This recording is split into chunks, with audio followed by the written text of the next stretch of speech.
Candidate किसी भी post के लिए नहीं खड़ा हुआ, किसी भी पोस्ट के लिए। तो ये बहुत हमारे लिए बहुत सुकून भरी खबर भी है और हम इससे बहुत प्रोत्साहित भी हैं और हम वचनबद्ध है कि हम अपने विभाग के लिए उसके उत्थान के लिए उसके क्या शॉर्टकमिंग्स है अपने कार्डर के लिए काम करेंगे। आज मैं आपको फिर वहीं ले जाना चाहता हूं कि हमने एक अवार्ड को लेकर एक मुहिम छेड़ी थी कि गलत तरीके से अवार्ड दिए गए हैं। उसका एक बहुत सकारात्मक और बड़ा महत्वपूर्ण रिजल्ट हिमाचल प्रदेश सरकार की ओर से आया है। हमारी बात का बड़ा गंभीरता से संज्ञान लिया गया है और हमने कहा था कि जो लोग असली योद्धा है वन विभाग में, जिनकी जानें चली गई, आपने देखा होगा एक फॉरेस्ट वर्कर और एक हमारा जो फॉरेस्ट गार्ड ऊना में जंगल को बचाते बचाते जल गए थे, तो वो नौकरी के लिए दर की ठोकरें खा रहे थे। उनका परिवार बिल्कुल ही वो सदमे में थे और कोई इनकम सोर्स नहीं था और अवार्ड की लिस्ट में तो उनका नाम ही नहीं था। तो हम प्रिंसिपल सेक्रेटरी ओमकार शर्मा जी और संयुक्त सचिव प्रवीण टॉक जी, माननीय वन मंत्री जी से, सभी अथॉरिटीज से मिले थे कि इस तरह की चीज़ें नहीं होनी चाहिए। इससे हमारे जो वन विभाग में काम करने वाले लोग हैं वो निरुत्साहित होते हैं और उनके मनोबल को बड़ा सेटबैक लगता है। मुझे बहुत खुशी हो रही है आपको बताते हुए कि हिमाचल प्रदेश सरकार ने जो करुणामूलक आधार पर नौकरियां मिलती है उसमें एक बहुत बड़ा फेरबदल करने का निर्णय लिया है और वो इनिशिएट हमारी मांग के बाद हुआ है। उसमें अगर आप देखेंगे कि अभी जो दो लोग जले थे वन विभाग के, एक मिस्टर राजेश फॉरेस्ट गार्ड जो ऊना के थे और दूसरे एक फॉरेस्ट वर्कर थे। हमने बताया था कि दूसरी कैटेगरी भी इसमें आनी चाहिए। तो एक फॉरेस्ट वर्कर है श्री कल्याण सिंह जो आग में झुलस गए थे और जंगलों को आग जाते। Government for the appointment of Shri Surjit Singh son of Shri late Kalyan Singh forest worker, तो उनके बेटे को नौकरी मिली है और जो राजेश जी है उनको नौकरी मिली है। करुणामूलक आधार पर नौकरी मिलना कोई नई बात नहीं है, वो एक पॉलिसी पहले से थी, लेकिन आपने देखा होगा करुणामूलक आधार के कितने मामले लटक गए हैं। तो आपने देखा होगा कि कई सालों तक जो है नौकरियां नहीं मिलती है, वो मामले पेंड रहते हैं, लेकिन इनको प्राथमिकता पे नौकरी मिली है, इमीडिएटली नौकरी मिली है। ये एक बड़ा सम्मान है और ये हमारी पहल के बाद हुआ है। और उसके बाद जो खबर मैं आपको बताना चाहता हूँ, बड़ी खबर इसमें ये है कि ये जो पॉलिसी है ये सिर्फ वन विभाग के लिए नहीं, पूरे हिमाचल प्रदेश के एम्प्लॉयज़, अगर एक्टिव ड्यूटी में कोई मारा जाता है, पूरे जो RNP रूल्स में बदलाव होने जा रहा है उसको लेकर एक नोटिफिकेशन जारी हुई है, सरकार ने जारी की है कि अगर कोई एक्टिव ड्यूटी में मारा जाता है तो उसको तुरंत नौकरी दी जाएगी प्राथमिकता पर एज ए स्पेशल केस। तो ये हमारी जीत है, हमारी मांग की जीत है। लेकिन हमारी जो लड़ाई है पुरस्कारों को लेकर वो ख़त्म नहीं है।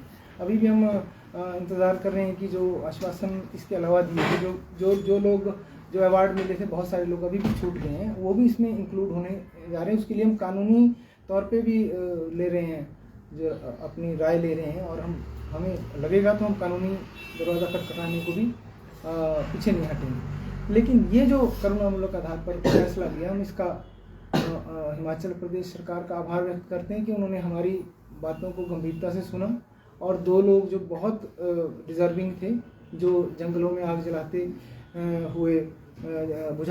जंगलों की आग को बुझाते हुए शहीद हुए थे, उनको नौकरी मिली है और एज स्पेशल केस।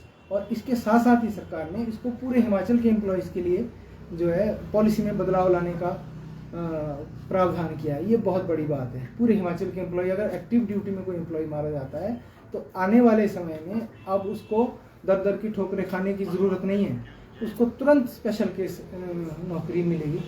ये खबर है।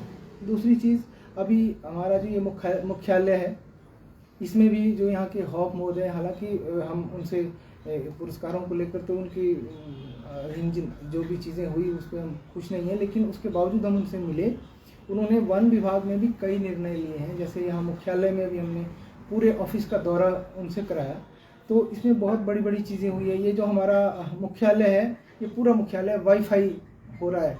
इसमें हर कंप्यूटर वाईफाई के ज़रिए जुड़ेगा और जो भी जिस तरह का पहले जो कार्य होता था, इंटरनेट की सुविधा जो है हर सीट पे दी जा रही है और उसमें गतिशीलता लाई जा रही है, मतलब पेपरलेस करने की तरफ उनका ध्यान है। अभी फ़िलहाल उन्होंने वाईफाई से जोड़ने को बताया। जो हमारे काडर के जो सीनियर लोग थे वो यहाँ पर जगह बैठने की नहीं थी, जो सीनियर थे उनके लिए एक एक कुर्सी और एक टेबल था। जो क्लास 1 गेजेटेड हमारे स्टूडेंट ग्रेड 1 होते थे उनके लिए अलग से इनक्लोजर बनाए जा रहे हैं, रूम्स बनाए जा रहे हैं, बढ़िया बढ़िया रूम उन्होंने अभी आदेश किया है। और यहाँ पर जो है इसका जो हमारा एक बहुत बड़ा कॉन्फ्रेंस हॉल को बड़ा करने की उन्होंने बात कही है। और कई और महत्वपूर्ण जो निर्णय हैं हमारे विभाग के वो लिए जा रहे हैं। हम उसके लिए भी हॉप महोदय का भी धन्यवाद करते हैं और हिमाचल प्रदेश सरकार का बहुत धन्यवाद करते हैं जो उन्होंने करुणामूलक आधार पर जो हमारे शहीद थे उनका सम्मान करके उनको विशेष तौर पर नौकरी दी है। बहुत बहुत धन्यवाद। अगर कोई आपका सवाल हो तो। आपने मुख्यालय की बात की कि मुख्यालय को वाईफाई किया जा रहा है, वो आप एक अच्छा कदम मानते हैं, परंतु जो आपके फॉरेस्ट गार्ड सेवाएं देते हैं वनों में, जैसा आपने पुरस्कारों का जिक्र किया, करुणामूलक आधार पर नौकरी का जिक्र किया, जो उनको फील्ड में दिक्कत आती है, क्या एसोसिएशन उन दिक्कतों के बारे में कुछ काम कर रही है? बिल्कुल, क्यों नहीं कर रही है। उनकी देखिए हम भी अपने जो फॉरेस्ट फील्ड स्टाफ है, हालांकि हमारा मिनिस्ट्रियल स्टाफ है, हम भी उनके साथ कंधे से कंधा मिलाकर जो है हर तरह से उनका सहयोग करते हैं। और जो उनको दिक्कतें आती है उनको उन पे थ्रेट्स हुए, उनको हमारी प्रदेश सरकार ने फैसला लिया कि उनको हथियार दिए जा रहे हैं, उनको अब वो अपनी सुरक्षा के लिए पिस्टल उनको अलाउ किए और भी तरह की जो भी सुरक्षा की संबंधी उनको सुविधाएं चाहिए वो सरकार दे रही है और हमने उसके लिए पहल की है उनके साथ कंधे से कंधा मिला। देखिए आपने कहा कि वन विभाग के कर्मचारियों को पिस्टल भी दी जाती है, लेकिन वो आपकी पर्सनल तौर पर उनको सिर्फ सब्सिडी उसको खरीदने के लिए दी जाती है। वन विभाग के कर्मचारी कहते हैं कि वो सब्सिडी बहुत कम है। इस विषय में आपने हॉप से बात की। दूसरी बात ये कि जिस तरह से राइडर की समस्या 2016 के बाद जो कर्मचारी हैं उनको आ रही है, उस संबंधी आपने हॉप से बात कब की थी और कितना टाइम हो गया? जी, राइडर्स की जो समस्या है वो हमारे विभाग की समस्या नहीं है, वो पूरे हिमाचल प्रदेश की समस्या है। तो वो जो है उसको हिमाचल प्रदेश सरकार अलग तरीके से देख रही है। उसकी हमारी जो एसोसिएशंस हैं वो अलग अलग तरीके से जो हमारी स्टेट एनजीओ के पास हम जाते हैं वो उसको वहाँ उठा रहे हैं। सचिवालय से या सरकार से ये आदेश होने हैं। जो हम अपने विभाग की जो बात करते हैं, हमारा सीधा संपर्क फील्ड स्टाफ, अलग अलग स्टाफ की जो है अलग अलग एसोसिएशन है, फील्ड स्टाफ की अलग एसोसिएशन है। जब भी वो इन अपनी मांगों को लेकर हमारा सहयोग मांगते हैं हम उनके पास जाते हैं। और अभी हाल ही में जो आप अवार्ड का देख रहे हैं, इसमें जो अवार्ड मिले वो फील्ड स्टाफ को मिले हैं। फील्ड स्टाफ के लोगों ने उनकी एसोसिएशंस आगे इसमें नहीं आई, लेकिन हमने उनका साथ दिया। हमने बोला वो लोग प्रोत्साहित होने चाहिए जो असली जंगलों में काम करने वाले हैं। तो ये हमने मांग उठाई और इसी का परिणाम आप देख रहे हैं कि 2 लोगों को तुरंत एज स्पेशल केस नौकरी मिली है। सर, आपने सरकार की उपलब्धियां तो गिना दी, लेकिन कर्मचारियों की समस्या क्या है? कर्मचारियों की बहुत सारी समस्याएं हैं। अगर आप देखेंगे मिनिस्ट्रियल स्टाफ का, हमारा जो मिनिस्ट्रियल स्टाफ है वो बैकबोन है डिपार्टमेंट की। सारी प्लानिंग हम बनाते हैं, सारे आंकड़े हम करते हैं, सारे जितने भी रोड मैप बनते हैं वो मिनिस्ट्रियल स्टाफ बनाता है। एक क्लर्क से लेकर रजिस्ट्रार तक बैकएंड में प्लानिंग तैयार करता है, उसको फील्ड में इम्प्लीमेंट किया जाता है। तो सबसे ज़्यादा समस्या हमारी है कि हमारे पास स्टाफ की बहुत कमी है। फॉरेस्ट गार्ड्स को भर्ती करने के लिए तो मैं बता रहा हूँ लगभग पिछले ही 4-5 सालों में 1,000 के आसपास फॉरेस्ट गार्ड भर्ती हुए हैं। लेकिन क्लरिकल स्टाफ की हालत यह है कि जहाँ पर 7-8 पोस्ट हैं वहाँ 2 या 3 लोग काम कर रहे हैं। तो स्टाफ की बहुत कमी है, उसको लेकर बहुत ज़्यादा गंभीरता से नहीं लिया गया है। इसका रीज़न ये भी रहा है कि इससे पहले जो एसोसिएशन थी वो काफ़ी निष्क्रिय रही हैं और हम एक्टिव तौर पे, मेरे साथ मेरे स्टेट के जनरल सेक्रेटरी हैं, सीनियर वाइस प्रेसिडेंट हैं, वाइस प्रेसिडेंट हैं और पूरे हिमाचल के एम्प्लॉयज़ हैं। तो हम इसको लेके एक प्लान तैयार कर रहे हैं।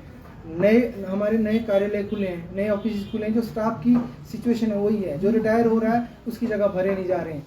और एक हमारा मामला अभी भी सचिवालय में चल रहा है जिसमें 37 साल के लोग जो है सुपरिटेंडेंट ग्रेड 2 पे रिटायर हो रहे हैं, जबकि और विभागों में ग्रेड 1 बन गए। अभी आपने देखा होगा शिक्षा विभाग में 60 पोस्ट अपग्रेड की है। तो एक मामला भी हमारा वित्त विभाग में विचाराधीन है और हम उसको स्टाफ की कमी को पूरा करने के लिए उच्चाधिकारियों से मिल रहे हैं और बात कर रहे हैं। सर, आपको नहीं लगता कि फॉरेस्टर अभी जैसे कि आगजनी की घटनाएं हुई तो 10-10 दिन लग गए आग बुझाने के लिए, क्या उपकरणों की कमी मानते हैं? क्या इस तरफ ध्यान नहीं दिया जा रहा है? क्योंकि हमारी वन संपदा का काफ़ी नुकसान हो जाता है जब भी आगजनी की घटनाएं होती है। देखिए, मैं आपकी बात से बिल्कुल सहमत हूँ कि जो वनों की आग है वो उससे बहुत नुकसान होता है। लेकिन आप ये भी देखेंगे कि वन विभाग जब एक जंगल में आग लगती है तो उसमें वन विभाग के लोग जो भी उनके पास इक्विपमेंट्स है और जो भी आधुनिक तकनीक है वो इस्तेमाल कर रहे हैं।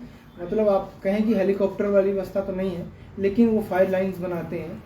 हाँ, कहीं ना कहीं कुछ चीज़ों की कमी है, कुछ उपकरणों की कमी है, लेकिन ऐसा नहीं है कि हमारा विभाग जो है काम नहीं करता है और एफर्ट्स नहीं उठाता। जितने भी साधन है, हमारे लोग आपने देखा जल गए, उन्होंने कोशिश की, परंतु हिमाचल प्रदेश में वनों की आग को बुझाने में हमारा अगर हम कोऑपरेट करते हैं, हमारे साथ जो NGOs हैं, हम सभी का हेल्प भी लेते हैं, तो जो मैन पावर है वो बहुत कम है। आपको पता है, अगर आग एक बार जंगल में आग लग जाए तो उसको बुझाना बहुत, कभी कभी तो आप देखते हैं नीचे जो पत्ते होते हैं वो इतनी तेज़ी से फैलती है कि अगर एक बार फैल गई तो बुझाया नहीं जा सकता।